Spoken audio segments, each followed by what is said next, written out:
Hey, book lovers. My name is Em, and I want to talk about books and cats.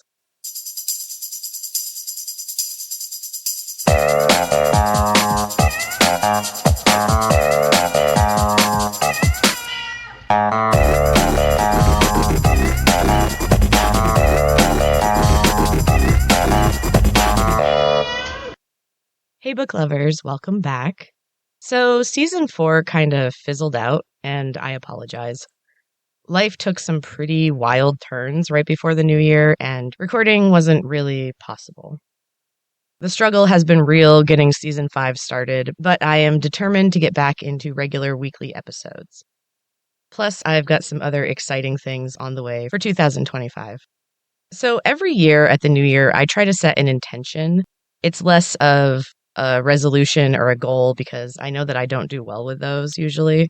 I see an intention more as like a vibe for the year, and it makes it seem much more attainable, This year's intention is create peace in my life, in other people's lives, mostly in my life, honestly. I need peace right now, and I can't think of a better thing for me to be focusing on for the next year, honestly. I'm also going to be turning my attention back to books and to the podcast. I have been writing and editing this whole time, and I may have some news to announce soon. But overall, I really need to spend more time with books and creativity. So, speaking of books, I'm starting season 5 out with 2 excellent reads, and then I'm going to finish up with my favorite reads from 2024, because why not? Better late than never. And honestly, there were some really excellent ones that I read last year.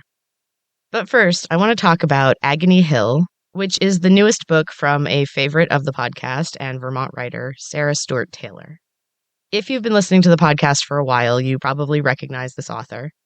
I've covered several of her books, and I also had the privilege of getting to chat with her, which you can check out. It is episode 19 of season 2.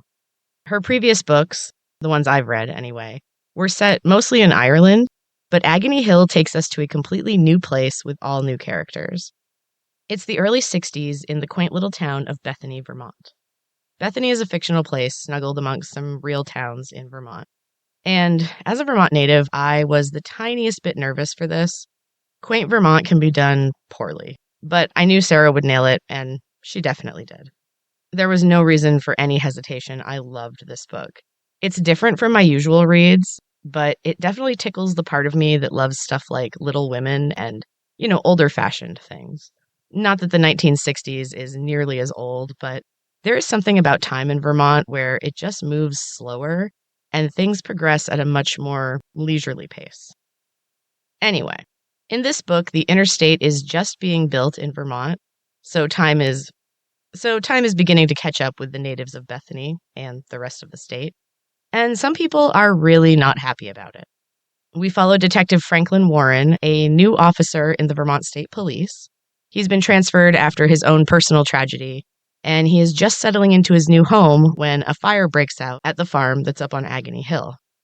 It's his very first day in town. The farm is a small, struggling one. The owner, Hugh Weber, was an eccentric, angry drunk who wrote numerous letters to the local newspaper and picked fights regularly.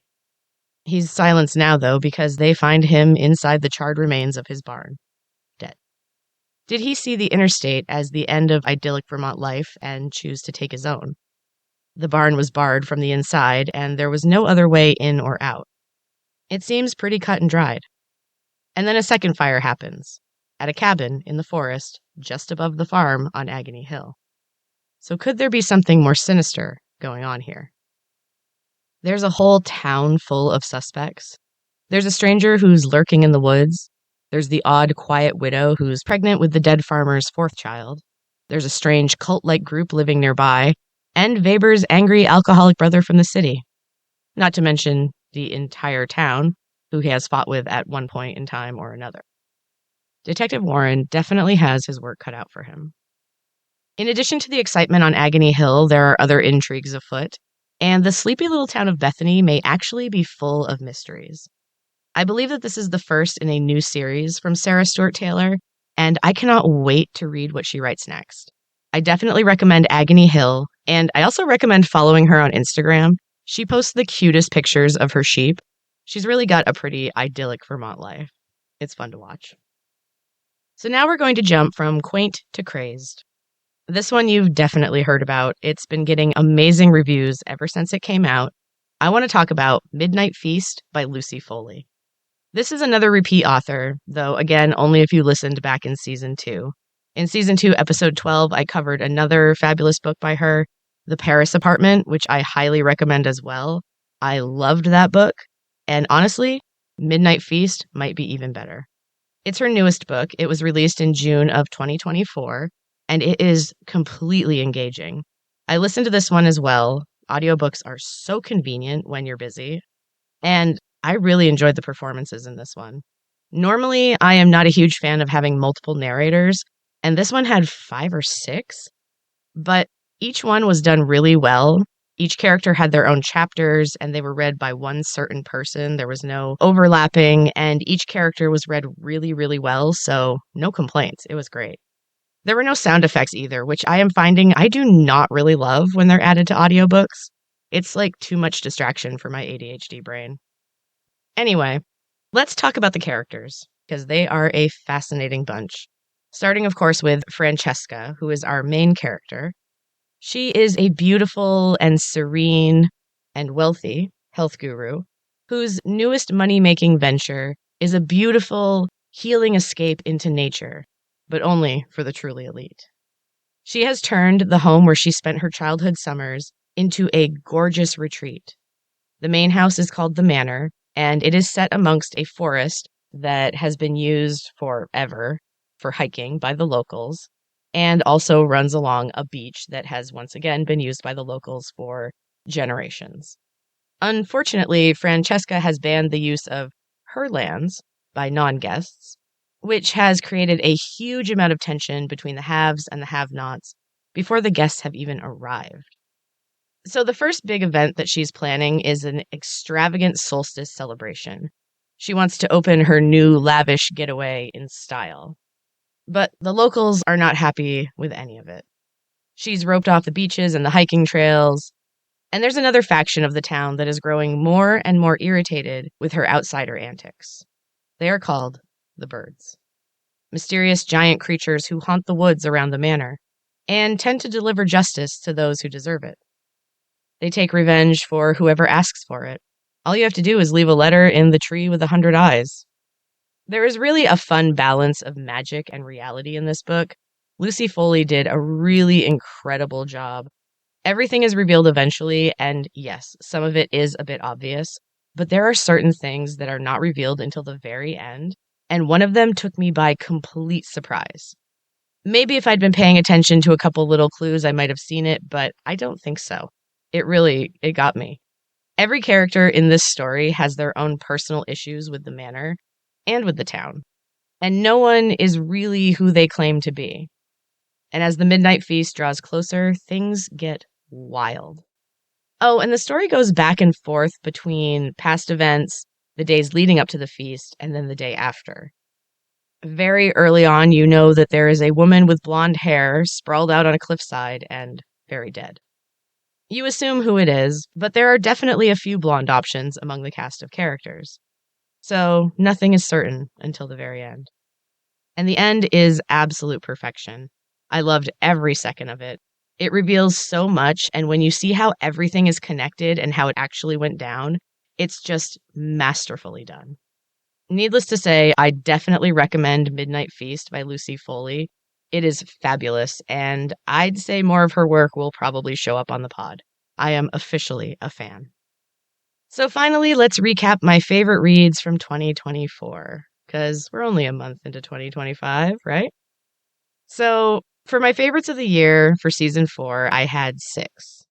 Technically, one of them I talked about today, but I did read it in 2024, before my life got completely turned upside down. So I want to start with the honorable mentions. Be warned that there may be some spoilers. I'm going to try to avoid them as best I can, because I want you to read these books. They are so, so good. Anyway, honorable mentions in no special order because they are all amazing. First, Bad Tourist by Caro Carver. This one started like every other vacation thriller, but the twists and turns were incredible, and the ending was perfect. Three women are on a divorce trip. There's Darcy, a tightly wound mom, Camilla, a beautiful Pilates instructor who's a bit adrift in life, and Kate, an agoraphobic ghostwriter. They were brought together by a horrible tragedy when 6 people were slain in a hostel or guest house type situation, and only one person was left alive. That was Kate. Darcy lost her first love, and Camilla lost her brother. This one takes a little bit to get going, but once it starts moving, it does not let up. You won't know what is going on until the very end, and the ending really got me. And it got this book a place on my 2024 honorable mentions. So next up is The God of the Woods by Liz Moore. Having watched Friday the 13th movies way too young, I always love a story that is set at a summer camp. Add in a haunted forest, the disappearance of a child, have the child be that of the wealthy camp owner, and contrast the life of camp versus the opulent, entitled mess that is the rich people staying at the big house on the hill. Put all that together, and you have a damn good story. The fact that the missing child is the second one to disappear from the same family makes it even more intriguing. There's also an escaped convict on the loose nearby, and he's the man who admitted to kidnapping the first kid that disappeared years before. And this is another one where the ending just got me. I actually exclaimed at the end of it. I was that excited. It's another one that you don't want to miss. You will not expect the ending. This one is beautifully crafted, and there are 2 plot lines that are revealed slowly and in an incredibly satisfying way until they intertwine and lead up to an absolutely perfect ending. This one is so good. And for my third honorable mention, it's We Used to Live Here by Marcus Cleaver. This one I covered kind of at the end of season 4, so I'm going to keep it brief. Eve and Charlie are flipping a gorgeous old house on a remote mountain road, and one day a family shows up at their door. The husband used to live there as a child and was hoping to take his family on a quick tour. Eve is alone. She's an anxious person, but also has serious people-pleasing tendencies, and against her better judgment, she lets them in. What follows is a confusing mishmash of madness, reality, and the paranormal. You'll never know what's going on, but it is so well done that you won't care. It's a fabulous read. Okay, now for my top 3 of 2024. Again, no particular order because they're all just amazing. Let's start with The Final Girls Support Group by Grady Hendrix. I love the concept of the final girl. I have no idea why, it just stuck in my brain. Probably, again, horror movies at too young of an age. And this book poses a reality where the final girls are real and have actually survived the horrible tragedies from their respective movies.